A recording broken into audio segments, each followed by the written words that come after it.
looking at luxury real estate and real estate on a whole throughout the Caribbean. And my thing is, all right, if somebody wants to buy luxury in Mexico, they have an out, right? You see a lot of folks in the States now, they're buying properties in Mexico, they're going to Latin America, they're going back to Ghana, Africa, they're buying properties throughout those regions. But when it comes to buying property in the Caribbean, it almost is like it doesn't really exist that much. What does that process look like when we talk about buying property in the Twin Island of Trinidad and Tobago? Of course, buying property in Trinidad and Tobago can be quite an exciting, sometimes maybe a complex venture. However, if we are looking at persons, let's say foreign nationals who wish to purchase property here for simple residency or investment under the Foreign Investment Act of 1990. And of course, that act has also been amended on a few occasions. Foreign nationals can purchase property in Trinidad and Tobago. Nice.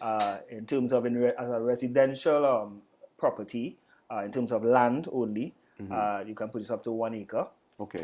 For commercial, 5 acres. Oh. However, the exception is that in Tobago, there's a limitation in that you have to acquire a license. Oh. Right?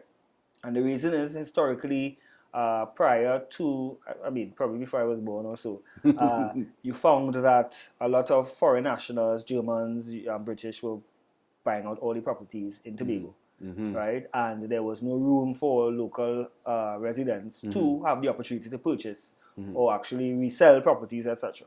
So that was a way in terms of limiting the amount of properties that a foreign national purchases, right, for the purpose of extending that that facility to the residents of Tobago. So Tobago is a bit unique in terms of obviously their property value or their property land space. I mean, while it's smaller, you find that it is more, let's say, it's better treasured. Right, yes, because of obviously a lot more valuable, valuable, etc. And of course, there's also provisions for persons who are investing, who wishes to invest in Tobago, in terms of the designated. So there's called a designated area for tourism. Oh wow! Right, in Tobago. So, like for instance, the Englishman Bay. I mean, I know there would have been a proposal to have a hotel there. Yeah. To much protest of residents, and then they went. It would have been great. I think it was a Sandals. Yeah. But there are areas in which foreign investors can actually invest more, right? Once it is a development area for tourism. Okay. And of course, they have to go through the process of applying for license. The license usually take.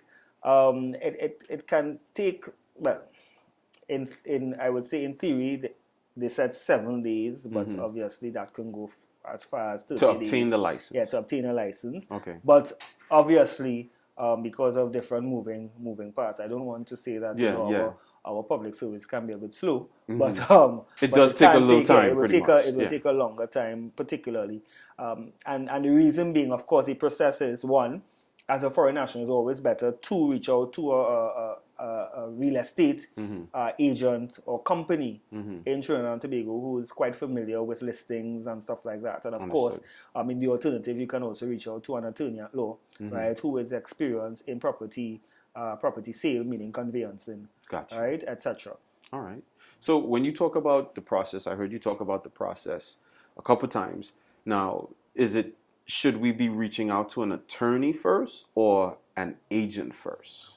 It all depends. Of course, if you are interested in a particular parcel of land and you are seeing it advertised, right? And of course, usually every land or every property may have attached to it a real estate broker or company. Right, so if that is the case, then you can reach directly out to that company, right, in terms of expressing your interest. Okay. And thereafter, of course, they can advise in terms of the price, and of course, first thing you must enter into an agreement for sale. Okay. Right, of sale. Sorry, to ensure that you lock into that transaction. And of course, there are various stipulations like searches, which has to be done to ensure that the property is in fact free from what you call encumbrances, or it's a freehold. It's free from any liens, let's say, for instance, any judgments, any debts, etc. So that is something that that's important. Of course, you can also reach out to an attorney at law as well, right, who can advise further in terms of the legal aspects. Mm-hmm. In any event, a real estate agent, a real estate company, unless there's an in-house attorney that is with them, usually they would advise, or usually they would have various attorneys on their record, right, to advise, let's say, the proposed purchaser who wishes to acquire a parcel of land, right? They can advise them as to who to go to, or sometimes you find that the vendor may have their own attorneys, right, who would also deal with the transactions as well. Who and I heard you talk about encumbrances and liens as such on certain properties, right? Now, are you the person that we would go to when we're talking about the chain of title, right? Meaning, Yes. right, all right, so we do that land search and we see, well, all right, you know, this person's grandfather owned it 50 years ago, Yes. and you know, nothing was really put on paper to say, well, all right, after he passes away, this land, you know, goes to this person. So, you know, does that slow down the process? I'm pretty sure it does slow down the process a little bit or somewhat. Like, how do we get around that instance? Because I know that, you know, for lack of a better term, I know we have not been up on technology that much where we have that chain of title being recorded consistently. How do we get around that? Well, Do you understand what I'm saying? yeah, I understand that. Well, the short answer is it's difficult to get around a land search, right? Yes, you can decide that you would proceed to purchase a property without doing a search, but an attorney always advises, one, that you do the search. If they don't want to do the search, then you have to exonerate, by virtue of a clause, exonerate the attorney from any liabilities, etc. Okay. Sometimes you would, and as I said, when you engage the attorney advises to do a search. We would engage our in-house search clerks, right, to do a thorough search, Nice. in terms of getting the root of title. Right, so the root of title means that from the time the property was first acquired, if it's 1920 something, going straight up to present day. Now, gotcha. according to our, usually we have a clause in our, it's not really by virtue of a law, but usually we ask as attorneys that there's good root of title at least 30 years back. Okay. Right? Okay. 30 years back, right? But sometimes you would find that somewhere in between, when you start basically dissecting the deed or going through the deeds, you realize, but wait, how did the property acquired from A to C, but not A to B first? Yes. Right? And then B to C. Yeah. Okay, because it happens. It does, yeah, right? and that's where I'm getting at, because I hear, you know, you hear these stories of, you know, mom dying, but you know, they say mom said that the land is this person's, you know, she's passing it on to this guy, you know, son, the last son of 10, but you know, son 2, 3, 4, 5, 6, 7, 8, 9, and say no, it's my land. So, you know, and that's the thing, you cannot claim what you don't own. So even though a parent, and a lot of time, long time, you know, those parents, they never did wills, they never transferred property. All they did was state that this property belongs to you. Right. Nope, it doesn't work like that legally, because when someone dies, if they are saying, yes, this property goes to one child and there are 5 children, the other 4 can contest, because there is no documentation which suggests that this person or your mother or father left a will, right, only bequeathing or passing on that particular property to one sibling. Yeah. So of course you'll have to go through the process of letters of administration to administer the estate, to ensure that the title moves from the deceased to the beneficiaries. Only upon that, what you call a deed of assent, which transfers the property from the deceased to the beneficiaries, then the beneficiaries can decide if they want to sell or not. That's the only time that they would actually have title. All right. So I love what you say there, and I asked you a question because, you know, personally, I have heard from, you know, people in my circle, you know, stuff like this happening. So when we're talking about buying property on the island of Trinidad, you know, you said Tobago is totally different in the way we would purchase property. Would you say it's somewhat easy to buy property on Trinidad, in Trinidad? If I am a foreign national, is it easier? No, we don't facilitate, unfortunately, citizenship by investment.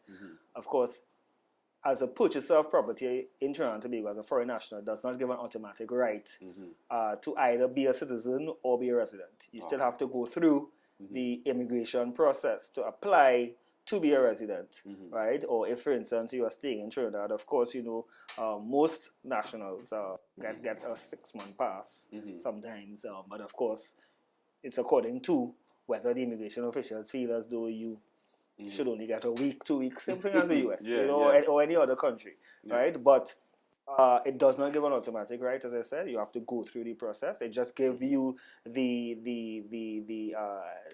interest, meaning that the property, right? It just gives you the ownership of that particular property. Okay. That is all.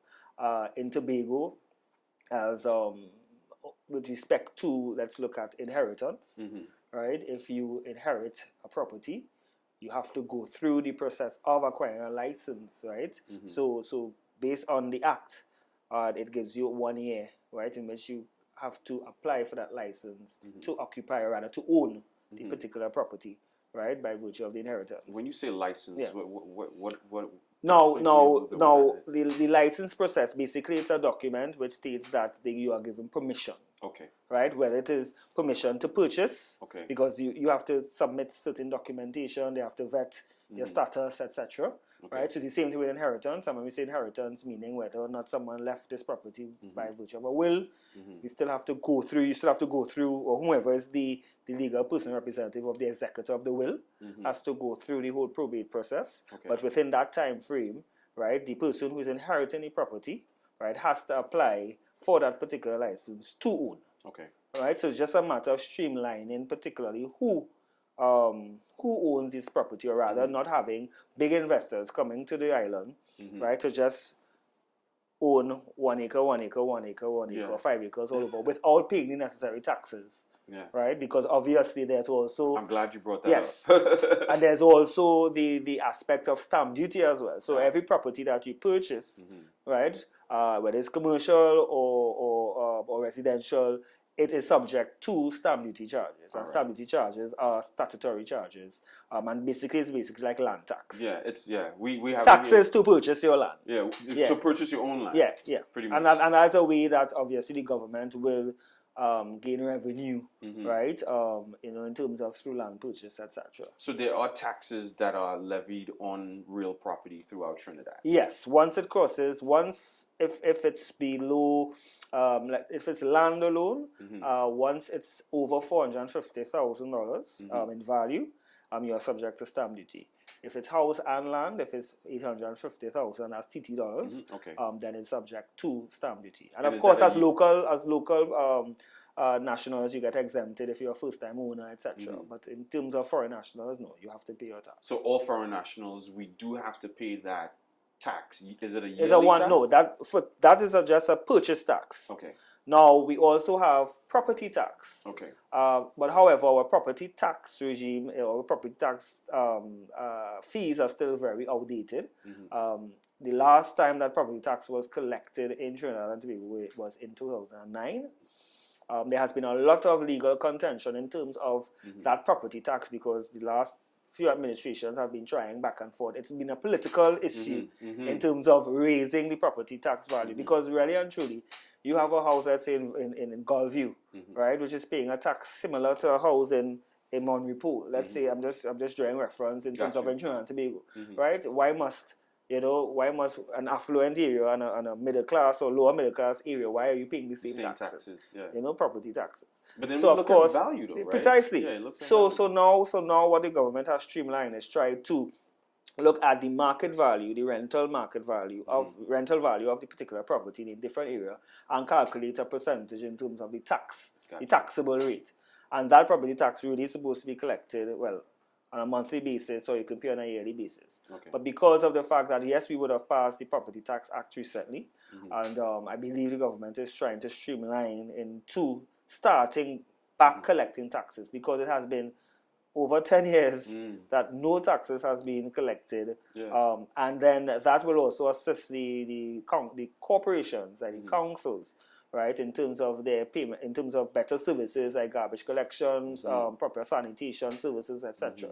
So that will assist that should go back proper roads, Correct. drainage, Right, yeah, you I was know, just so about that to say because a that. lot Yeah. of, I mean, as you know, you've been in Trinidad, you've seen how Yeah. much potholes probably you have gone into. I'm not saying Yeah. that we don't have great roads. Yeah, yeah. We have a pitch lake, we Yeah, have yeah, yeah. asphalt, but you know sometimes we develop, but we don't repair. Yeah, yeah. You know.